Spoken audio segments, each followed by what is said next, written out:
Hi YouTube, my name is Lindsay and I am the girl behind La Georgia Paperie.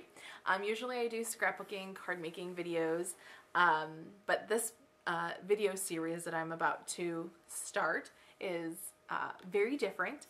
I'm very excited, but if you're one of my subscribers and you subscribe because of card making, scrapbooking, that kind of stuff, and you're not interested in watching these videos, please don't think that I'll be offended. I'm not. I'm making these videos for myself, so I can reflect back, and then also to possibly help somebody else that's going through my situation, and to meet new friends and connect with people that are going through what I'm going through. So with that being said, I found out last night, which was March 28th, 2011, that I am pregnant. It is still so weird to say that. I'm pregnant. So today is March 29th. I'm not going to be posting this video right away, but I just kind of wanted to get my initial reaction as to what's kind of going on in my head and, you know, how I reacted. Like I said, I won't be posting this right away.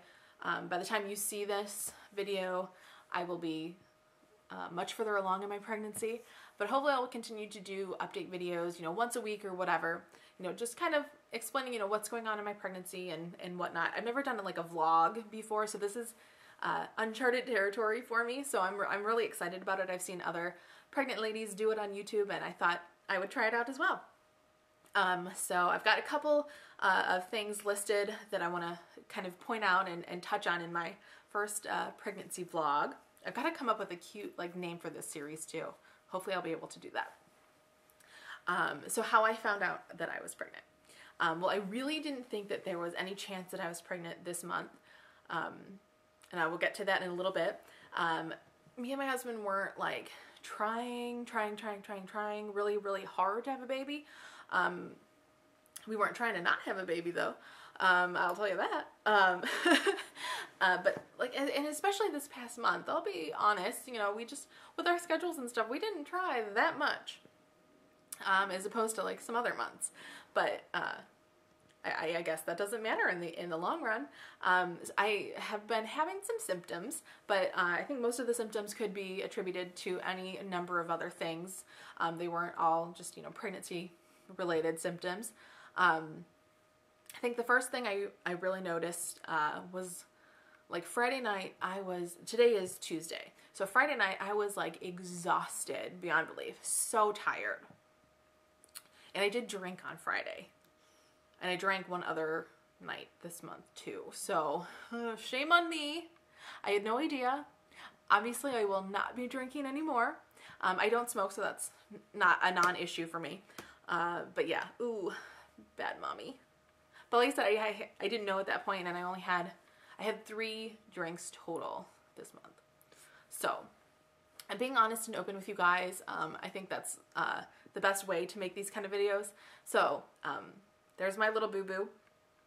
Hopefully everything else will go smoothly and it won't happen again.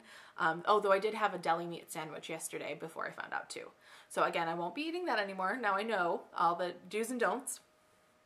But like I said, Friday night, Saturday night, and Sunday night, I was so tired and I went to bed so early. And usually I'm the kind of girl that can focus on 3 to 4 hours of sleep and I'm good. Like, I don't require a lot of sleep. And I got like 10 hours on Friday night, 10 hours almost on Saturday night, and like 12 hours on Sunday night. And like, I could have slept even longer, but I didn't. But you know, I definitely could have.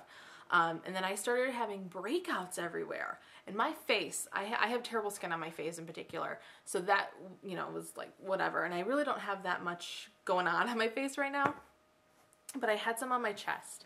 If you guys can see, I don't get that much on my chest, like in this area, but I definitely have some now. Excuse me. And then I got quite a few on my butt, which that's really strange for me. I don't usually have that happen, fortunately. So that was something that was a little strange. And I know from doing some research that the hormones and stuff can kind of knock your skin out of whack.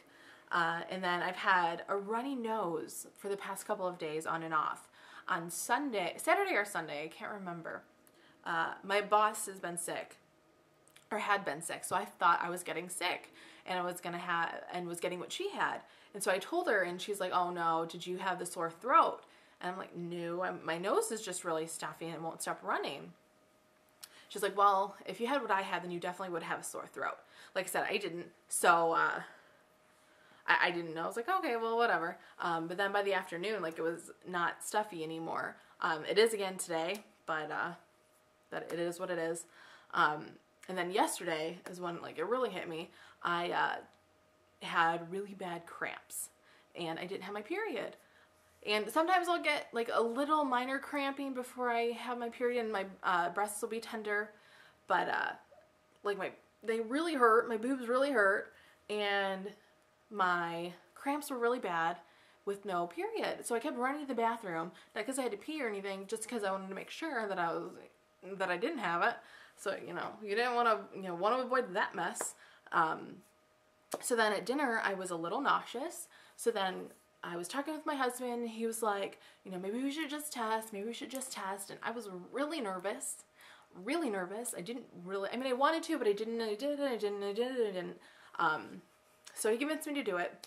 I wouldn't let him go into the bathroom with me after, like, the eternity of waiting. It feels like, you know, the 3-minute waiting period. And I go in, and excuse my language for this next little part. So I go in, he kind of follows me, but he doesn't come in the bathroom with me, and I see it. This is what it says. Pregnant. This is what the other one says I took this morning. It also says pregnant, so I got 2 of them. I just go, holy shit! Holy shit! So obviously he knew, and he came and he looked, and he saw what it was, and he kind of took it, not that I didn't take it well, but he was a lot more calm than I was, I guess I could say. I really didn't think it was going to happen this month. I really, you know, had no question in my mind that, you know, my period was going to start and I was going to go on with my life as normal. But obviously that's not the case. My life is, like, changed completely for the rest of my life now. In a good way. I think I've always really just wanted to be a mom. That's, like, been my goal my whole life, is to be a mom. So I'm really excited. I'm just nervous and, you know, going through the motions in my head and everything. So the reason I didn't think that I was going to be getting pregnant this month was because we weren't, like, superly trying to get pregnant, but I was kind of curious as to when I ovulated. And so I started doing those ovulation tests. And I think I did, they're very similar to pregnancy tests. You take one every day and it'll tell you if you're going to be ovulating within the next 24 to 48 hours. And I took 10 or 12 of them in a row every day. Every single one that I took was negative. Every single one from day 1 to day 10 or 12, whatever it was negative. But I ended up pregnant. How crazy is that? So I've got a couple of theories on why that happened. Either the tests were wrong, like they were, like, faulty or, you know, expired or whatever. Whatever. They were just bad tests. I did the tests wrong, which I don't think I did, because, like I said, they're, like, the exact same as taking a pregnancy test. So I think the most logical thing is that I ovulated, like, the first day that I took the test. Because, like I said, the test will test positive when you're going to be ovulating in 24 to 48 hours. So I think that's the most logical. I didn't start testing early enough to really get a clear-cut idea when I would be ovulating. So I was freaking out. I didn't think that I really ever did ovulate. I was like, I get my period, but I don't ovulate. So I Googled that. It is possible. It's rare, I think, but it is possible to get your period without ovulating. So I was freaking out. I was like, oh my gosh, do I have this horrible medical condition? Am I never going to be able to have children anytime? So obviously that's not true, fortunately. But so I really think that the whole thing is I just didn't start testing for my ovulation soon enough. I thought it was right. I thought it was fine when I started to test, but I guess not. And then based on when I think my last period started, I don't remember the exact day, and I know that's terrible of me, but I really don't.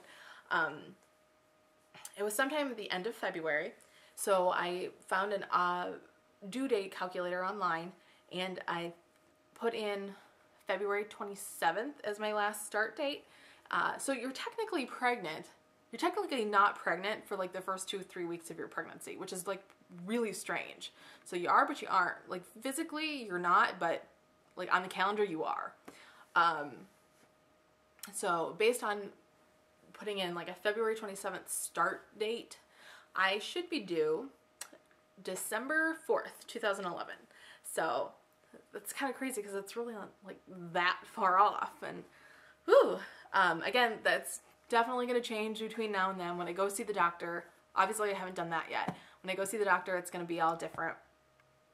And then with my wedding, or with my due date being at the beginning of December, end of November-ish, I'm imagining, a couple of things are going to kind of conflict with it. Maybe even more coming up. I've got 2 weddings, I think. One in October sometime. I don't remember the exact day. Like 7th or 8th or something, which is fine. And it's around here. I live in the Chicago area, so that's no big deal. But the one that I'm really, really bummed about is my dad is getting married in November, less than a month from my due date, for sure. In Las Vegas. So that's probably a no-go. I was really looking forward to going. I've never been to Las Vegas, so I was kind of just looking forward to even just going there, and obviously going to their wedding and everything, but I don't think that's going to happen. And hopefully my due date does not coincide with their wedding date. I think their wedding date is early enough in November that it shouldn't, but who knows, the baby could come early or whatever. I know I was early when I was born. So hopefully that doesn't happen where it's super early and they're still gone, because I would like them, to come see the little baby when they, right away. We will find out the gender. At least I will. I think my husband is kind of still on the fence about it, but he probably will want to. I'm a planner. Like, I love planning like everything. So I think knowing the gender of the baby is going to make it so much easier to figure out, what color bedspread, all that kind of stuff. But we won't be discussing the name of the baby until after the baby is born and it's written on the birth certificate and the baby's already been called their name. Just because I don't want people saying that they don't like the name that we chose, and I don't want other people to influence the name of my child. And I've heard of that happening, so I think I could stay strong through it, but I don't want to hear it. So we're not even going to tell our parents. Like, it's going to be between us until the baby is actually born. So you guys won't be hearing it either until we actually have the baby. And then it was kind of funny. We were kind of talking about it last night. We've had the names picked out for a while, just, kind of in case, whatever. And I was like, if I really had to choose, if I could choose, I'd probably be leaning like 60% of me wants a boy to 40% girl. And my husband is like, oh, I'm pretty much the exact opposite. Like 60% wants a girl and 40% wants a boy, which I was super surprised about. He grew up with a brother. I grew up with a brother too, but he grew up with a brother, so I figured that he'd be more comfortable around boys.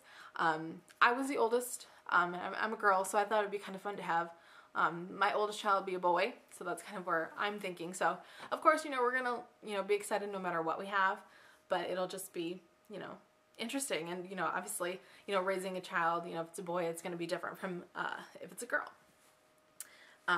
Let's see. Some fears that I have about pregnancy, some selfish fears, I guess, are my feet getting bigger and my boobs getting bigger.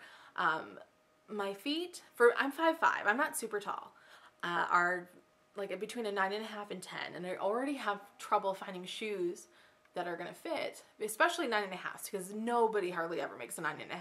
That's usually what I want, is a 9.5. So I usually have to go bigger. So yeah, if my feet get bigger, then I'm going to have an even harder time finding shoes. And then, of course, my boobs are also really large. I'm not saying that to brag or anything, because trust me, it's not all it's cracked up to be. But, yeah, I don't really have anywhere to go if my boobs get bigger, which obviously they are going to, so I'm going to have to figure out something. But yeah, I'm not looking forward to that at all.